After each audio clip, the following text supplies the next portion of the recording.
Bismillahirrahmanirrahim. Assalamualaikum warahmatullahi wabarakatuh.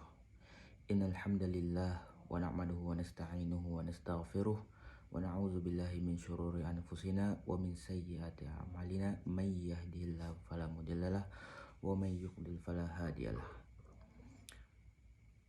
Perkenalkan, nama saya Ahmad Bayu bin Jatmiko.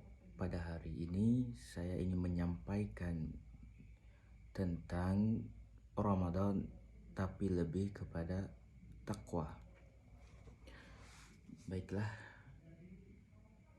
di sini saya pengen kita bersama-sama flashback kembali apa pengajaran dan pembelajaran yang kita dapat ambil dari bulan Ramadan. Alhamdulillah, kita masih diberi peluang, ruang, kesempatan oleh Allah Subhanahu wa Ta'ala untuk bertemu dengan bulan Ramadan yang amat mulia dan penuh barokah.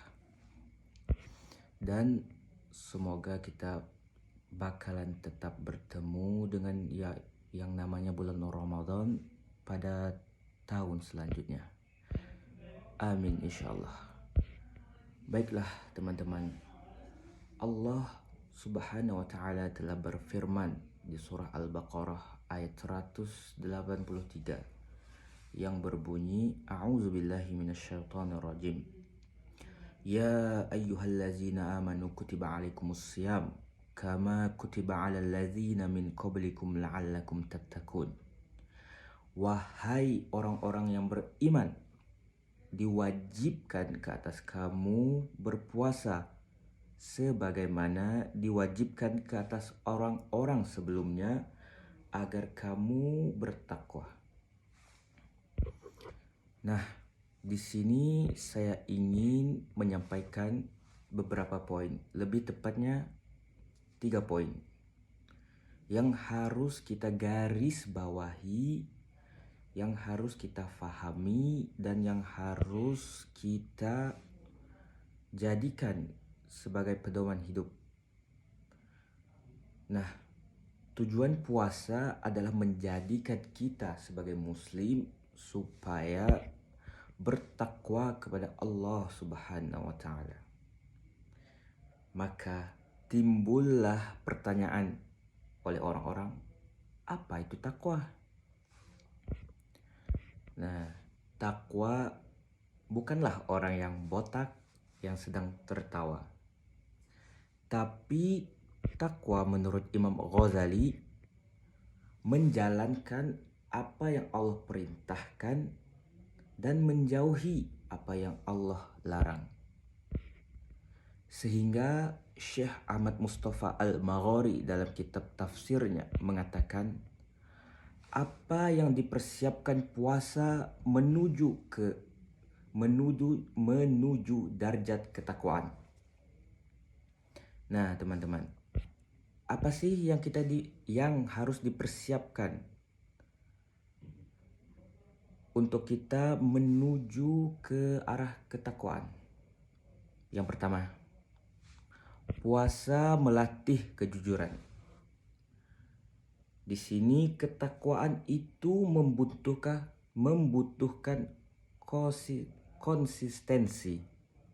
Seperti mana sabda Rasulullah SAW dalam kitab At-Tirmizi, Ittaqillaha haitsuma kunta, yang bermaksud bertakwalah kamu dimanapun kamu berada. Bukan karena lagi di keramaian kita bertakwa. Kalau pas lagi sendiri kita malah suka-suka. Pas lagi senang kita bertakwa. Tapi dalam keadaan susah malah kita menggalau. Berarti di sini yang ingin disampaikan, dimanapun kita, suka maupun duka, sedih maupun senang, kita harus selalu menjaga ketakwaan kita. Nah, dalam konteks ini, puasa mengajarkan kita tentang arti kejujuran. Lah, bagaimana tidak? Nah, contohnya pas siang-siang nih. Maka kita lihat kiri ada makanan. Kita lihat kanan, ada air. Apakah kita langsung makan? Tentu saja tidak. Nah, di situ berarti kita nih mempunyai benih-benih ketakwaan. Karena apa?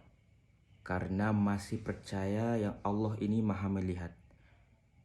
Dimanapun kita coba untuk bersembunyi, misalnya bersembunyi di belakang tembok, bersembunyi dimanapun di alam semesta ini, percayalah bahwa Allah itu maha melihat.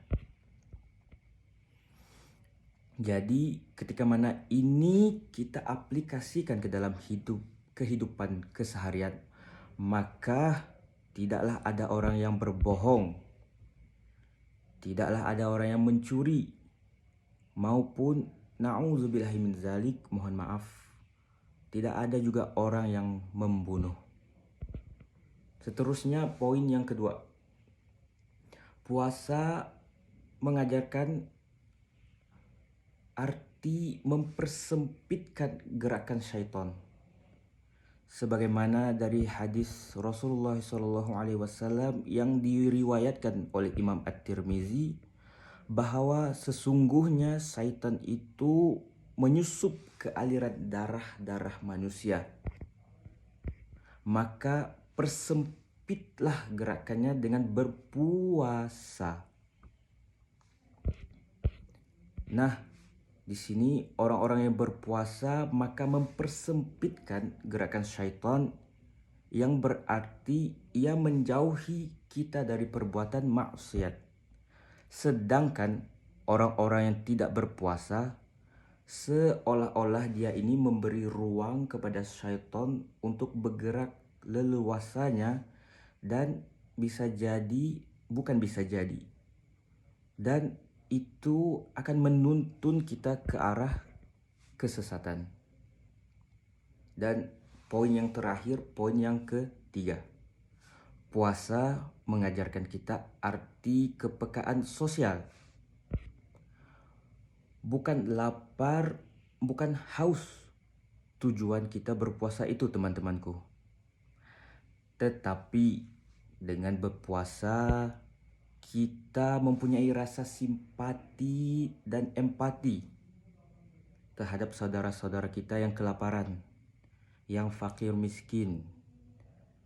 Sebagaimana contoh sekarang, saudara-saudara kita yang di Palestina, yang diserang, yang dibombardir, saluran makanan pun disekat, dihalang oleh pihak-pihak Zionis. Jadi di sini ketika mana kita berpuasa, kita bisa merasakan bagaimana rasa-rasanya perasaan kelaparan saudara-saudara kita yang tidak mampu untuk membeli makan, yang sekarang diserang, yang susah malah mencari makan. Nah, maka ketika ini yang kita lakukan akan muncul rasa bersyukur dan takwa ke dalam diri kita. Saya Ahmad Bayu bin Jatmiko, wallahu muwaffiq ila aqwamit thoriq, unzur maqala wala tanzur man qala. Assalamualaikum warahmatullahi wabarakatuh.